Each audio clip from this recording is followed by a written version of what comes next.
Okay, actually I want to do this problem here, which is a simply spotted beam with a cantilever, and the loads on the beam is 2 kilonewton per meter UDL, uniformly distributed load on the cantilever part, and then up into the simply spotted part also there is some 2 kilonewton per meter UDL load there, and then 1 meter from the left support there is a point load 7.5 kilonewton. Yeah. Okay, so let's start first of all by putting coordinates or reference letters, which is basically, okay, let's put A there, and at this pin support here let's put B. Okay, at this location where there is the point load there C, and then here D. Okay. So then we recognize that there are reaction forces at B and at D. Okay. So the reaction forces, okay, just name this as VB and this one as VD. Okay. So now, of course, we have to use the equation of equilibrium. The equation of equilibrium that we use normally is sigma m equals to 0 and sigma fy equals to 0. Okay, there's no requirement to use sigma fh equals to 0 because there are no horizontal loads, and we don't have to use this one at all. Okay, so we're using this one and that one. So first of all, we have to determine where is the center of rotation.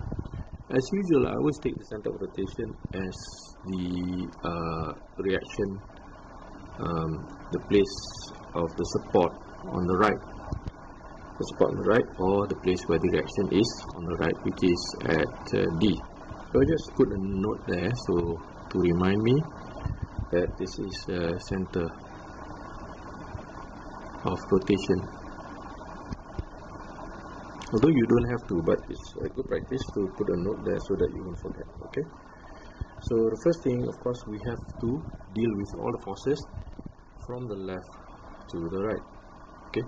So the first thing we notice here is that there is a uniformly distributed load, 2 kilonewton per meter. So we have to change this uniformly distributed load into a load which is a point load. Okay, since this is A and this is B, this is C here. Okay, so the total length of that is 4 meters. The total length of that is 4 meters. That means the point load that is replacing this UDL here is actually at a distance which is in the middle here. Okay, so that means 2 meters here and 2 meters here. Okay. What about this magnitude or the size of this load here? It is 2 kilonewton for every meter. That means for 4 meters it must be 2 kilonewton times 4, which is 8 kilonewtons altogether. Okay, so the size of this point load here to replace this UDL is actually 8 kilonewtons. Okay, so if you were to draw out the beam again, okay, let's just draw out the beam, simple beam. Okay, and this is the point B, and this is the point D. So you will have a point load 8 kilonewtons, and then you have another point load 7.5 kilonewton. This is at a distance, this 8 kilonewton at a distance 2 meters from A. So this will still be 8 meters, and from this point here C to B will still be 1 meter, but now we have another point here which is 2 meters from the left, so this point load from support B is 1 meter. Okay, so we can just put A, B, C, D, and let's put E here. Okay, so now we can do the calculations. Of course, we cannot forget that reaction VB and the reaction VD here. Of course, again, just to remind us, this is the center of rotation.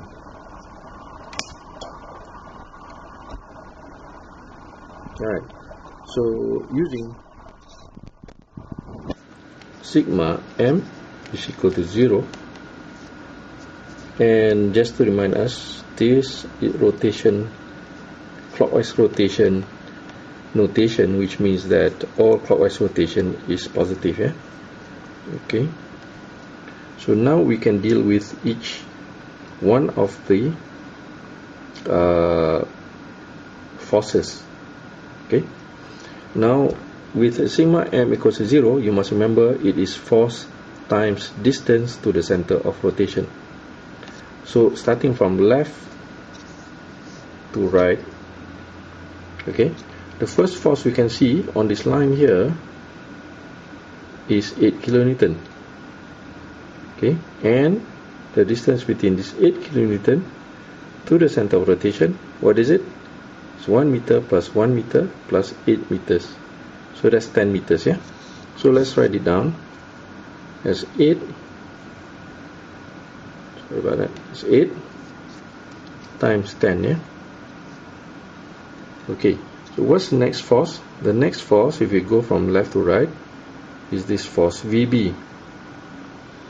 The distance between VB and D, which is center of rotation, is 1 plus 8, which is 9. Yeah. So let's write it down. VB times 9. Okay. The next force we see is 7.5. Next force on the right, 7.5, and this distance between 7.5 and center of rotation is 8 meters. So let's write it down. 7.5 times 8. Yeah. And the next force we see is VD. Okay, so let's write it down. VD here, the distance between VD and D, the center of rotation, is actually 0. So I put 0 there. Okay, and then I put equals to 0, because this equation says sum of all moments equal to 0.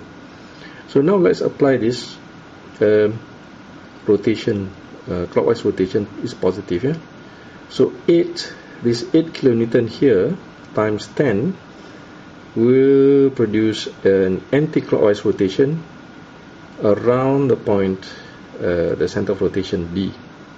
Why? Because, well, if you just point downwards, it will be anti-clockwise rotation around the point D. So it will be negative. Yeah, because clockwise rotation is positive.